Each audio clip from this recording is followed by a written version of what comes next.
Hola a todos y bienvenidos a Café con Kelly. Soy Kelly y te invito a tomar un cafecito conmigo.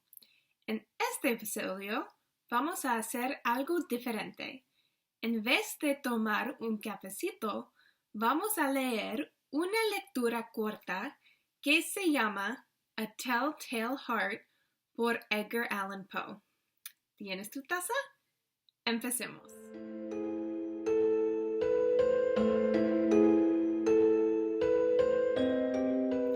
Este cuento se llama El corazón del lector en español y hay muchas traducciones disponibles para leer si ustedes prefieren leer este cuento en español. Pero en este episodio vamos a leer el cuento completo en inglés. It's true. Yes, I have been ill, very ill. But why do you say that I have lost control of my mind? Why do you say that I am mad? Can you not see that I have full control of my mind? Is it not clear that I am not mad? Indeed, the illness only made my mind, my feelings, my senses stronger, more powerful. My sense of hearing especially became more powerful. I could hear sounds I had never heard before. I heard sounds from heaven, and I heard sounds from hell. Listen, listen, and I will tell you how it happened. You will see, you will hear how healthy my mind is. It is impossible to say how the idea first entered my head. There was no reason for what I did.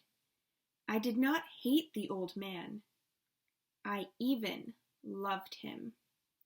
He had never hurt me. I did not want his money. I think it was his eye. His eye was like the eye of a vulture, the eye of one of those terrible birds that watch and wait while an animal dies, then fall upon the dead body and pull it to pieces to eat it. When the old man looked at me with his vulture eye, a cold feeling went up and down my back. Even my blood became cold. And so I finally decided I had to kill the old man and close that eye forever. So you think that I am mad? A madman cannot plan, but you should have seen me. During all of that week, I was as friendly to the old man as I could be, and warm and loving. Every night about 12 o'clock, I slowly opened his door, and when the door was opened wide enough, I could put my hand in and then my head. In my hand, I held a light covered over with a cloth so that no light showed, and I stood there quietly.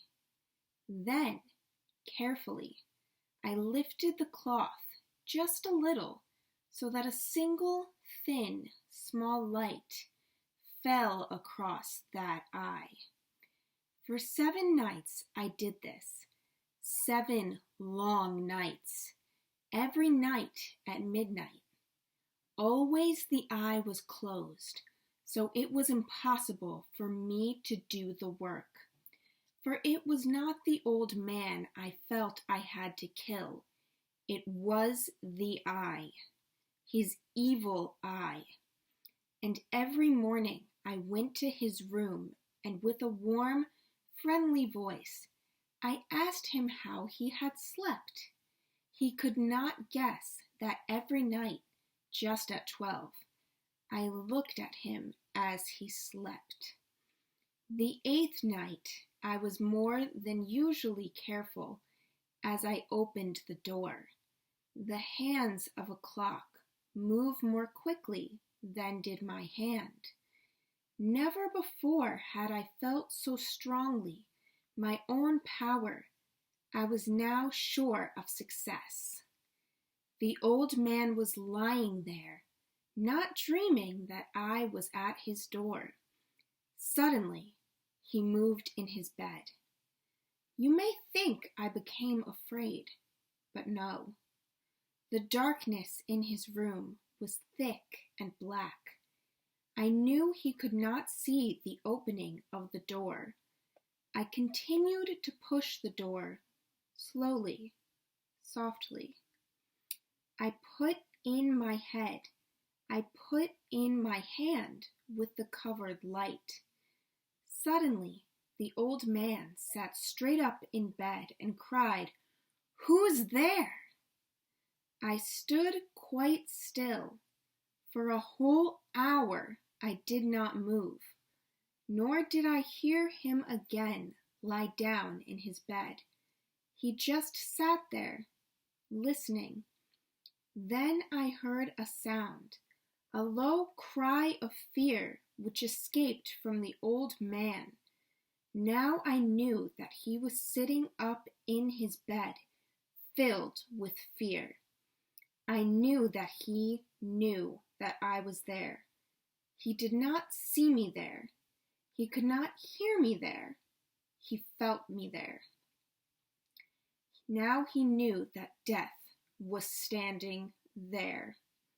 Slowly, little by little, I lifted the cloth until a small light escaped from under it to fall upon that vulture eye.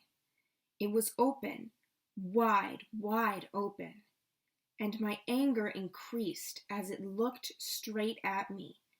I could not see the old man's face, only that eye, that hard blue eye, and the blood in my body became like ice.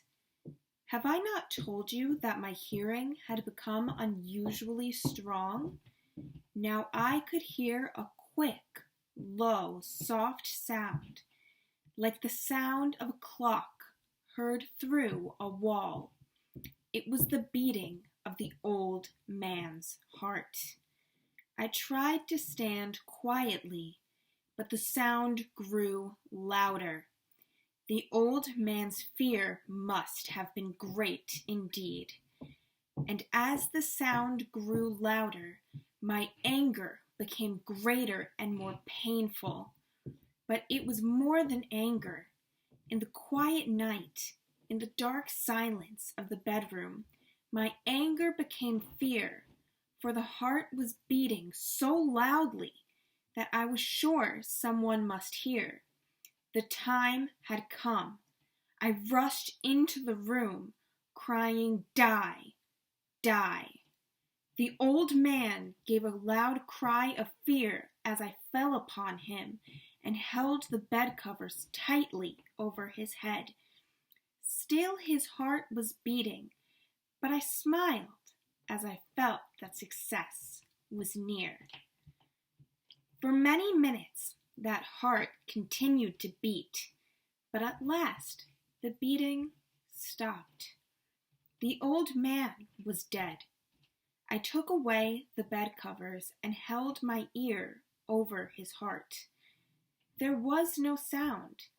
Yes, he was dead, dead as stone.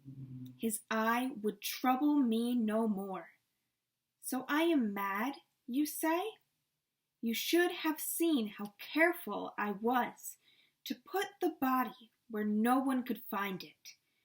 First, I cut off the head, then the arms and the legs.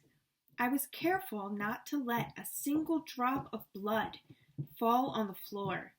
I pulled up 3 of the boards that formed the floor, and I put the pieces of the body there. Then I put the boards down again, carefully, so carefully that no human eye could see that they had been moved. As I finished this work, I heard that someone was at the door. It was now 4 o'clock in the morning, but still dark. I had no fear, however, as I went down to open the door. 3 men were at the door, 3 officers of the police. One of the neighbors had heard the old man's cry and had called the police. These 3 had come to ask questions and to search the house. I asked the policemen to come in. The cry, I said, was my own, in a dream. The old man, I said, was away. He had gone to visit a friend in the country. I took them through the whole house, telling them to search it all, to search well. I led them finally into the old man's bedroom. As if playing a game with them, I asked them to sit down and talk for a while. My easy, quiet manner made the policemen believe my story, so they sat talking with me in a friendly way. But although I answered them in the same way, I soon wished they would go. My head hurt, and there was a strange sound in my ears. I talked more and faster.